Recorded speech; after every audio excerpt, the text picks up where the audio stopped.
നോക്കൂ മുഅ്മിനീങ്ങളെ, അന്യായം ചെയ്യുന്നത് എവിടെയാണ്? അന്യായങ്ങളിൽ ഏറ്റവും വലിയ അന്യായം ദീനിൻ്റെ അഹലുകാരോട് ചെയ്യുന്ന അന്യായമാണ്.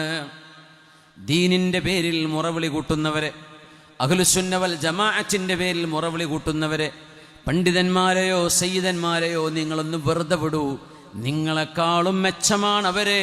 അവരാരും ഗീബത്ത് പറയാൻ പോയില്ലല്ലോ. നിങ്ങൾ പറയുന്നത് പച്ച ഗീബത്താണ്, നമീമത്താണ്, ഖദ്ഫാണ്, ബുഹ്താനുൻ അദീമാൻ. ഇങ്ങനെ പറയരുത് എന്ന് പറഞ്ഞതല്ലേ നമ്മുടെ ദീൻ? അതല്ലേ പുണ്യനബി നമ്മളോട് പറഞ്ഞത്?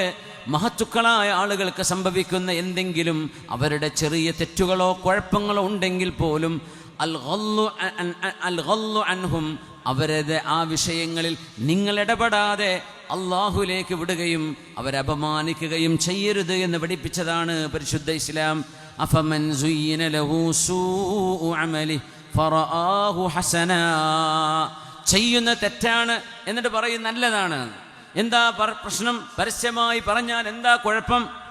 സയ്യിദന്മാരെയും ആലിമീങ്ങളെയും പരസ്യമായി കുറ്റം പറഞ്ഞാൽ അതല്ലേ ചെയ്യേണ്ടത്? അത് ചെയ്യരുത് എന്ന് പറഞ്ഞു കൊടുത്താൽ ഇങ്ങോട്ട് കിട്ടുന്ന മറുപടിയാണത്. ഫറആഹു ഹസനാ. ചെയ്യുന്ന തെറ്റ് നന്മയായി കാണുന്നവർ എത്ര വലിയ പാപികളാണ്.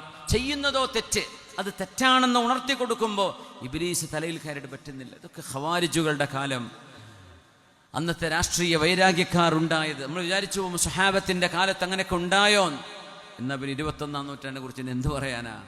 സ്വഹാബത്തിന്റെ കാലങ്ങളിൽ, താബിഈങ്ങളുടെ കാലങ്ങളിൽ ഇതുപോലുള്ള വിപത്തുകൾ ഈ ഉമ്മത്തിന് കാണേണ്ടി വന്നിട്ടുണ്ട്. അതുകൊണ്ട് ശ്രദ്ധിച്ചോളൂ.